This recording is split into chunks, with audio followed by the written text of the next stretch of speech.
Okay, पुढचं सम असा आहे, 3 ब्रॅकेट दिलेत, 2 - 3x, दुसऱ्या ब्रॅकेटमध्ये 3 + 2x, तिसऱ्या ब्रॅकेटमध्ये 1 - 2x, सगळ्या ब्रॅकेटच्या मध्ये इंटू आहे, इंटिग्रेशन काढायचं आहे. सगळ्यात पहिल्यांदा मी ह्यांना फोकस करतो. काय होणार बघा, ते एक एलिमेंट्स मल्टिप्लाय करा. 2 × 3 6, ठीक आहे. हे प्लस 2 × 2 = 4, 4 आणि पुढे कोण आहे, x आहे. इथं -3 पकडा, -3x × 3 -9x, हा मायनस प्लस मायनस 3 × 2 = 6 आणि x × x x². पहिला कुठला ब्रॅकेट, हा ॲज इट इज 1 - 2x. इथं सिम्प्लिफिकेशन करताना तुम्हाला इथलं काहीतरी सिम्प्लिफिकेशन होईल असं दिसायलंय बघा. हे dx आहे. I = इंटिग्रेशन, हे झालं 6, हे झालं -9 + 4 म्हणजे -5x -6x². ठीक, इथे काय राहिलं 1 - 2x. ठीक आहे. यातनं काय कॉमन निघायचं तर काढा, नाही तर तसंच ठेवा. झालं, हे सिम्प्लिफिकेशन झाले. मग आता ह्यातले एलिमेंट्स काय करा, मल्टिप्लाय करा पलीकडच्या इकडे. एकदा 1 करा, नंतर 2x करा. पहिला 1 करा, कसं होणार बघा. I = 1 × 6 6, 1 × -5 -5x. ठीक आहे. 1 × -6x² -6x². इथं लक्ष द्या. -2x × 6, 6 × 2 = 12 आणि प्लस मायनस मायनस आणि पुढचा x.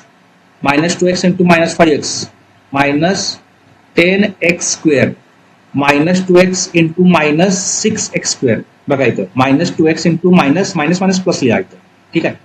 इथं पण काय चुकलंय बघा, -2 × -5 इथं येणार प्लस. समजते?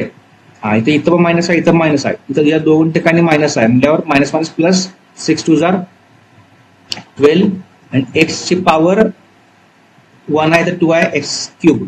ठीक आहे. हे झालं dx. काय सिम्प्लिफिकेशन होते का बघा, इथं x² वाला, इथे x² वाला आहे. ठीक आहे. आणि कुठलं काय सिम्प्लिफिकेशन होते, इथं x वाला आहे, इथे x वाला आहे. करा सिम्प्लिफिकेशन आणि मग इंटिग्रेशन काढा, गडबड करू नका. ठीक आहे. I = इंटिग्रेशन, हे झालं 6 -5x -12x, minus minus minus करायचं पण प्लस करायचं. ते मायनस मायनस मायनस मायनस असेल तर मायनस साईन द्यायचं, पण ऍडिशन करायची. 12 × 5 = 17, 17x -6x² प्लस 10x². मोठं कोण आहे, 10 आहे, म्हणजे प्लस 4x². ठीक, राहिलो कोण, प्लस 12x³. तुम्हाला पाहिजे असेल तर यातलं कॉमन कोण निघत असेल तर कॉमन काढा, बाहेर काढा. नाही निघत तर तसंच ठेवा, नो प्रॉब्लेम. ठीक आहे. आता मी काय करतो, इंटिग्रेशन सेपरेट आउट करून काढतो. तुम्हाला जर डायरेक्ट जमत असेल, डायरेक्ट जर काय जमत असेल तर करून टाका. मी सेपरेट करतो. बघा, इंटिग्रेशन ऑफ 6 बाहेर काढतो. काय नाही म्हणजे 1 dx. हे मायनस पुढे या, हे 17 बाहेर काढलं मी, integration of x dx. Plus हे 4 बाहेर काढलं मी, 4 इंटिग्रेशन ऑफ x² dx. हे 12 बाहेर काढायचं, plus 12 integration of x³ dx. पटापट सगळं सॉल्व करा. I = 6 with respect to x असताना 1 चा असतो x, -7 × x चा असतोय x²/2, प्लस 4 × ह्याचं काय होणार, x² चा x³/3 आणि इथं होणार 12 × x चा x⁴/4. हे प्लस c. कसं काढलं हे सगळं, या सगळ्या ठिकाणी पहिलं सोडलं तर सेकंड, इथं आणि इथं कुठला फॉर्म्युला वापरलाय, x⁴n चा फॉर्म्युला वापरलाय. इंटिग्रेशनचा x⁴n चा फॉर्म्युला काय असतो, x⁴n+1/n+1.